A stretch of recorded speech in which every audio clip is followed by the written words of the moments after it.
सर्वांना नमस्कार. मी प्रदीप लोंढे, अहमदनगरवरून पुन्हा एकदा एका नवीन व्हिडिओसह.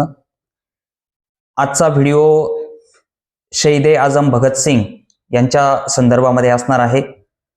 भगत सिंगांचं जे बलिदान आहे ते अद्वितीय असंच म्हणायला पाहिजे. ज्या पद्धतीने ते मृत्यूला सामोरे गेले आणि ते जिवंत असताना सुद्धा ते नेहमी म्हणायचे की न इज्मत दे, न आजमत दे, न सीरत दे, न सूरत दे, मेरे वतन के वास्ते अरब, बस मुझे मरने की हिम्मत दे. असं ज्याचं जगण्याचं ब्रीद होतं त्याचं मरण सुद्धा तसं पाहता तेवढं धाडसाचं म्हणावं लागेल. ज्या पद्धतीनं भगतसिंग मरणाला सामोरे गेले आणि त्यांचे सहकारी राजगुरू आणि सुखदेव, तर हे इतिहासामध्ये अद्वितीय असंच उदाहरण बघायला मिळतं. तर आज त्यांचा शहीद दिवस. आजपासून ठीक 93-94 वर्षापूर्वी भगतसिंगांना लाहोर या ठिकाणी फाशी देण्यात आलं. वेळ होती सायंकाळचे 7:33. अर्थात लाहोर हे आज पाकिस्तानमध्ये आहे आणि येथे भगतसिंग आणि त्यांचे इतर दोन सहकारी राजगुरू सुखदेव यांना फाशी खरं म्हणजे एक दिवस अगोदरच देण्यात आलं. त्यांच्या फाशीची तारीख जी होती ती 24 मार्च 1931 ही ठरवण्यात आली होती. परंतु जनभावना, लोकभावना लक्षात घेता आता आपल्याला अडचण निर्माण होईल हे ब्रिटिश सरकारच्या लक्षात आलं आणि त्या कारणास्तव त्यांनी 23 मार्चला म्हणजे सायंकाळच्या वेळेला फाशी देण्यात आली. अर्थात आतापर्यंत ज्या काही फाशा झालेल्या आहेत त्याचा जर आपण अभ्यास केला तर सर्वसाधारणपणे फाशी देण्याची वेळ ही सकाळची असते 6 ते 7च्या दरम्यान. परंतु सर्व नियम आणि सर्व ठरवून दिलेले प्रोटोकॉल्स हे पायदळी तुडवत ब्रिटिश सरकारने भगतसिंगांना आणि त्यांच्या सहकाऱ्यांना राजगुरू आणि सुखदेवजी यांना सायंकाळी फाशी दिली. भगतसिंगांना लाहोरच्या जेलमध्ये ठेवण्यात आलं होतं. त्याचं कारण असं होतं की त्यांनी 2 अतिशय धाडसी अशा क्रांतिकार्यामध्ये भाग घेतला होता किंवा 2 अतिशय धाडसी अशा क्रांतिकार्याला त्यांनी अंतिम रूप दिलं होतं. त्यापैकी पहिलं होतं सँडर्स याची हत्या. तर सॉन्डर्स नावाचा म्हणा किंवा सँडर्स नावाचा म्हणा हा जो ब्रिटिश अधिकारी होता तर त्याची लाहोरमध्ये भगतसिंग, राजगुरू आणि चंद्रशेखर आझाद यांच्या पुढाकाराने हत्या घडून आणली होती. प्रसंग असा होता की भगतसिंग तिथे उपस्थित होते. त्यांनाही काही गोळ्या झाडण्याची संधी प्राप्त होती, परंतु राजगुरू यांनी पुढे होऊन अगदी पॉइंट ब्लँक रेंज ज्याला आपण म्हणतो त्यातून गोळ्या झाडून या सॉन्डरची हत्या घडून आणली होती. आणि तिथून पळत असताना चानन सिंग हा एक भारतीय पोलीस अधिकारी त्यांचा पाठलाग करत असताना चंद्रशेखर आझाद यांनी या चानन सिंगला गोळी घालून त्याची हत्या केली होती. या कारवाईमध्ये भगतसिंग यांना फाशी निश्चित करण्यात आलेली होती ब्रिटिश सरकारकडनं. अर्थात बरेच लोक हाही गैरसमज मनामध्ये बाळगून आहे की त्यांनी जो सेंट्रल असेंब्लीमध्ये बटुकेश्वर दत्त आणि भगतसिंग यांनी बॉम्ब टाकला त्यामुळे त्यांना फाशी देण्यात आली होती. परंतु त्यांना फाशी ज्यासाठी निश्चित करण्यात आली होती ती क्रांतिकारी कार्यवाही त्यांनी ही सॉन्डर्स याच्या हत्येची केलेली होती आणि त्याकरता त्यांना फाशी देण्यात आलेली होती. आणि त्याकरता या फाशीच्या शिक्षेचा अंमल करण्याकरता भगतसिंगांना याच्या लाहोरच्या जेलमध्ये ठेवण्यात आलं होतं. लाहोर आज पाकिस्तानमध्ये आहे, याच्याबद्दल आपण चर्चा केलीच आहे.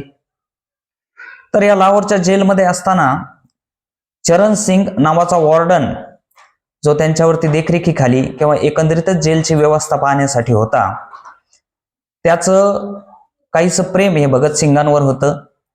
पुढे त्यांच्या विवेचनातूनच किंवा वेगवेगळे लेखक जे असतील ही सगळी माहिती मिळवताना आपल्याला JNUचे एक उत्तम अभ्यासक चंपकलाल यांच्या पुस्तकाचा अभ्यास करायला लागतो. आपल्याला जतीन सान्याल यांच्या पुस्तकाचा अभ्यास करायला लागतो. आपल्याला कुलदीप नायर यांच्या पुस्तकातूनही बऱ्यापैकी माहिती मिळते. तर यातून या सगळ्या गोष्टी आपल्या लक्षात येतात किंवा आपल्याला कळून येतात की हे जे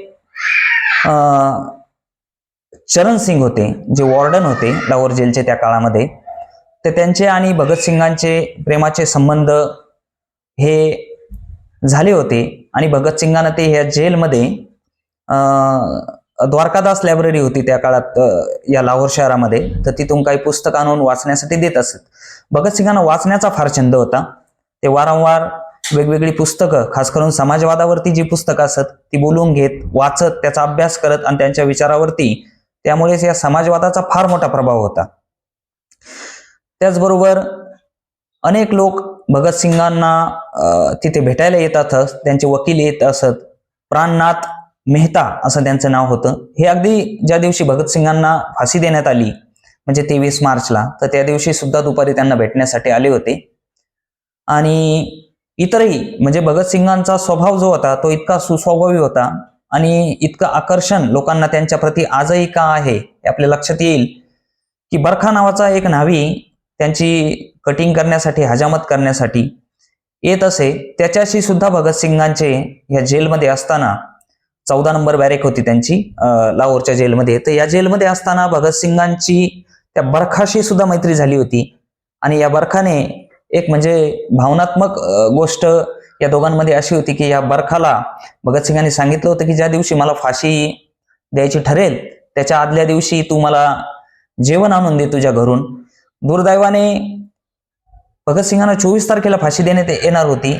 23 तारखेला त्यांना फाशी दिल्यामुळे बरखा जेवण घेऊन तुरुंगाच्या दरवाजावरती उभा होता, परंतु त्याला आत येऊ दिलं गेलं नाही.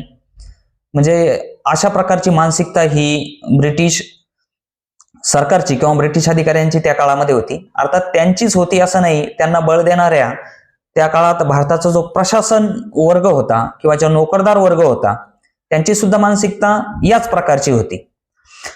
भगतसिंगांच्या बाबतीत आणखी माहिती आपल्याला बऱ्याच अंशी देते. त्यांचे समकालीन क्रांतिकारक होते शिव वर्मा, तर हे स्वातंत्र्यानंतर सुद्धा काही दिवस जिवंत होते. त्यांच्या पुस्तकातून सुद्धा, रिव्होल्युशनरी नावाचं त्यांचं पुस्तक आहे, त्यांच्या पुस्तकातून सुद्धा आपल्याला बऱ्यापैकी माहिती मिळते. तर हे शिव वर्मा जेव्हा भगतसिंग लाहोरच्या जेलमध्ये होते आणि त्यांना फाशी देण्यात येणार होतं तेव्हा शिव वर्मा हे सुद्धा तिथे जेलमध्ये होते आणि त्यांच्याकडून सुद्धा भगतसिंगांच्या त्या दिवसाचा म्हणजे 23 मार्च या दिवसाचा वृत्तांत हा बऱ्यापैकी कळतो. ब्रिटिशांनी 23 मार्च या दिवशी जेव्हा भगतसिंगांना फाशी देण्याचे ठरवले तेव्हा त्यांचे वकील प्राणनाथ मेहता हे त्यांना भेटायला आले होते आणि त्यांच्या आठवणीमध्ये त्यांनी लिहून ठेवलेलं आहे की रिव्होल्युशनरी लेनिन हे पुस्तक भगतसिंगांनी आधीच त्यांच्याकडे मागितलं होतं, तर ते देण्यासाठी आणि त्यांना काही बोलण्यासाठी किंवा त्यांचा शेवटचा अभिप्राय घेण्यासाठी हे प्राणनाथ मेहता जे आहे ते त्यांना भेटायला आले होते. भगतसिंगांच्या बाबतीत त्यांनी आठवण सांगितलेली आहे की जेव्हा मी त्यांना भेटायला गेलो भगतसिंगांना तेव्हा त्यांनी पुस्तकाच्या बाबतीत विचारणा केली. मी माझ्या थैलीतनं पुस्तक त्यांना काढून दिलं आणि मरण्यासाठी 4 ते 5 तास राहिलेले असताना सुद्धा त्या माणसाने पुस्तक वाचावयास हातात घेतलं आणि पुस्तक वाचत असतानाच माझ्याशी चर्चा केली. मी त्यांना विचारलं की तुमच्या कोणाला काही निरोप आहे का, तर त्यांनी सांगितलं की पंडित जवाहरलाल नेहरू आणि सुभाषचंद्र बोस यांना माझा निरोप द्या की माझ्या या केसमध्ये त्यांनी खूप म्हणजे चौकशी केली, खूप लक्ष घातलं किंवा खूप माझ्याबद्दल त्यांनी आपुलकी दाखवली, त्याकरता मी त्यांचा आभारी आहे. भगतसिंगांनी हे प्राणनाथ गेल्यानंतर कोर्टाचे जेलचे जे इतर अधिकारी होते त्यांनी त्यांना इतर तयारी करून घ्यायला सांगितली. म्हणजे आपण यापूर्वी ज्या फाशीच्या घटना ऐकलेल्या आहेत, अगदी आता काल परवाच्या सुद्धा ज्या फाशीच्या घटना ऐकल्यात, मग त्या कसाबच्या असोत, अफजल गुरुच्या असोत किंवा निर्भया कांड मधल्या लोकांच्या असोत, तर ज्या पद्धतीचं आजही ही प्रक्रिया राबवली जाते फाशी देण्याची, त्याच प्रकारची प्रक्रिया त्या काळात सुद्धा राबवली जात होती. म्हणजे ज्यांना फाशी द्यायची होती भगतसिंग, राजगुरू आणि सुखदेव यांचं वजन करून घेण्यात आलं आणि ते एक विशिष्ट नोंद त्या काळातली आपल्याला मिळते की जेव्हा यांचं वजन केलं गेलं तेव्हा यांचं वजन पूर्वीपेक्षा जास्त वाढलेलं होतं. म्हणजे समोर मृत्यू नाचत असताना किंवा गळफास आपल्या डोक्यावर लटकत असताना सुद्धा या लोकांची निर्भीडता ही अद्वितीयच मानायला पाहिजे. म्हणूनच आपण या सर्वांना स्मरणात ठेवतो आजही की 100 वर्ष जगणाऱ्या व्यक्तीला इतकं जगून जे काही करता येणार नाही ते या लोकांनी मरून करून दाखवलं. खरं म्हणजे हे एक त्यांचं वेगळेपण मानता येईल इतर लोकांपेक्षा, किंवा सर्वसामान्य विचारांच्या किंवा सर्वसामान्य बुद्धीच्या लोकांपेक्षा वेगळेपण जर या लोकांचं काय असेल तर हे असेल. आणि ही सगळं तयारी पूर्ण झाल्यानंतर भगतसिंग, राजगुरू आणि सुखदेव यांना फाशीच्या तख्ताकडे नेण्यात आलं. परंतु हे जे तिन्ही क्रांतिकारक होते तर हे क्रांतिकारक अतिशय गात आणि देशाच्या जय जयकाराच्या, इन्कलाब जिंदाबादच्या घोषणा देत देत फाशीच्या तख्तापर्यंत गेले. आणि त्यांचा हा सगळा गोंधळ, त्यांचा सगळा हा आवाज ऐकून, त्यांच्या सगळा ही प्रतिक्रिया ऐकून जेलमधले इतर सुद्धा जे कैदी होते, जे खास करून स्वतंत्र लढ्यातले होते आणि जेलमध्ये होते, त्यांनी सुद्धा मोठ्या मोठ्याने इन्कलाबच्या घोषणा द्यायला सुरुवात केली. म्हणजे त्या काळातील काँग्रेसचे, लाहोर काँग्रेसचे जे सरचिटणीस होते, पिंडी दास सोंडी असं त्यांचं नाव आहे, त्यांनी सुद्धा त्यांच्या आठवणींमध्ये ही नोंद करून ठेवलेली आहे. कारण त्यांना नोंद करण्याची संधी याकरता मिळाली की त्यांचं घर जे होतं ते हे सेंट्रल जेलच्या शेजारीच होतं, लाहोर सेंट्रल जेलच्या. त्याच्यामुळे त्यांना सुद्धा नोंद करण्याची संधी मिळाली की त्या दिवशी सायंकाळपासून तर अगदी रात्रीपर्यंत जे कैदी या लाहोरच्या जेलमध्ये होते त्यांनी इन्कलाब जिंदाबादच्या घोषणा मोठ्या मोठ्याने दिल्या. आणि त्याचबरोबर त्यांच्या ज्या हातकड्या आहेत त्या तुरुंगाच्या लोखंड्यावरती किंवा सळयांवरती वाजवून वाजवून संपूर्ण परिसर हा दणाणून टाकला. परंतु असं असलं तरी त्यांच्या उद्वेगाचा फारसा काही उपयोग झाला नाही आणि सायंकाळच्या वेळेस भगतसिंग, राजगुरू आणि सुखदेव यांना फाशी देण्यात आली. मसी जल्लाद असं या फाशी देणाऱ्या जल्लादाचं नाव आहे. इथे एक गोष्ट आपण लक्षात घ्यायला पाहिजे की जल्लाद हा फाशी देणारा जो व्यक्ती असतो हा तसं पाहता किती निर्भीड, आणि निर्भीड असं त्याला म्हणता येणार नाही, परंतु कसल्या प्रकारच्या काळजाचा असला पाहिजे ही सुद्धा गोष्ट मनाला स्पर्शून जाते. तर सर्वप्रथम त्याने विचारलं की कोण फाशी जायला सिद्ध आहे किंवा कोणाला सुरुवातीला फाशी जायचं आहे. सुखदेव यांनी प्रथमतः फाशी जाणं पसंत केलं आणि अगदी उत्साहाने त्यांनी स्वतःला पहिला फास लावून घेतला. त्यानंतर उर्वरित दोघांना देखील फाशी देण्यात आली आणि काही काळ, काही वेळ त्यांना फासावर तसंच लटकू दिलं गेलं. आणि नंतर तिथे जे दोन अधिकारी होते, डॉक्टर कर्नल जे जे नेल्सन आणि डॉक्टर कर्नल जे जे सोडी, या दोघांनीही हे मृत असल्याची खात्री केली. त्यांना मृत घोषित करण्यात आलं. परंतु यव्हाना लाहोरचं वातावरण अतिशय बदललं होतं. लोकांचा जमाव हा लाहोर जेलच्या आजूबाजूला येऊन थांबलेला होता. त्यामुळे ब्रिटिशांना भीती वाटली की लोक जेलवरती हल्ला करू शकतात. अर्थात ब्रिटिशांनी आधीच ठरवलं होतं की यांचा अंत्यविधी जो आहे, यांचं दहन जे आहे तिघांचं, हे जेलमध्येच करायचं. परंतु ब्रिटिशांना असं वाटलं की कदाचित धूर उंच उठेल आणि त्यातून लोकांना कळेल की यांना इथे अंत्यविधी यांचा केला जातोय आणि लोकांच्या भावना तीव्र होऊन ते जेलवरती हल्ला करू शकतील, अशी भीती ब्रिटिशांना वाटली. त्यामुळे लाहोर जेल हे पाठीमागची त्याची भिंत फोडून तिथून ट्रकमध्ये हे मृतदेह जे आहेत ते याला नेण्यात आले, रावी नदीच्या काठी नेण्यात आले. परंतु रावी नदीमध्ये पाणी कमी असल्या कारणाने त्यांनी हे जे मृतदेह आहेत अंत्यविधीसाठी मग ते सतलज नदीच्या काठी, फिरोजपूर, आज ते पाकिस्तानमध्ये आहे, येथे नेण्यात आले आणि तिथे त्यांना आग लावण्यात आली. त्याचबरोबर आग लावल्यानंतर आजूबाजूच्या गावात, म्हणजे जिथे आग लावण्यात आली, अंत्यविधी जिथे घडून आणण्यात आला, त्या आजूबाजूच्या गावातल्या लोकांना लक्षात आलं की इथे काहीतरी घडतंय म्हणून ते बघायला येऊ लागले. तर ब्रिटिशांना किंवा जे सुदर्शन सिंग म्हणून हे मॉनिटरिंग करीत होते पूर्णपणे अंत्यविधी, फ्युनरल, तर त्यांना भीती वाटली आणि ते तिथून पळून गेले. नंतर सर्वसामान्य लोकांनी रात्रभर त्या अंत्यविधी जो पूर्ण झाला नव्हता आणि अवशेष शिल्लक होते त्याचं रक्षण केलं. सकाळी लाला लजपत राय यांची मुलगी पार्वतीबाई आणि भगतसिंग यांच्या भगिनी कुंवर अमर बाई यांनी 300-400 लोकांच्या सोबत येऊन हे सगळे जे अवशेष आहेत ते एकत्र केले आणि लाहोर या ठिकाणी आणून त्यांचा अतिशय विधीपूर्वक असा अंत्यविधी पार पडला.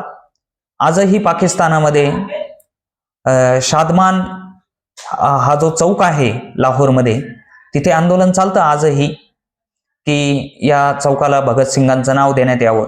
तर या ठिकाणी मोठ्या प्रमाणावर जमाव हा 24 जे आहे मार्च या दिवशी जमला आणि त्यांनी सरकारच्या या कृत्याचा निषेध केला की ज्या प्रकारे भगतसिंगांना फाशी देण्यात आली, एक दिवस अगोदरच देण्यात आली आणि त्या प्रत्येक मृताचा हक्क असतो की त्याच्या धर्माप्रमाणे त्यांचा अंत्यविधी व्हावा.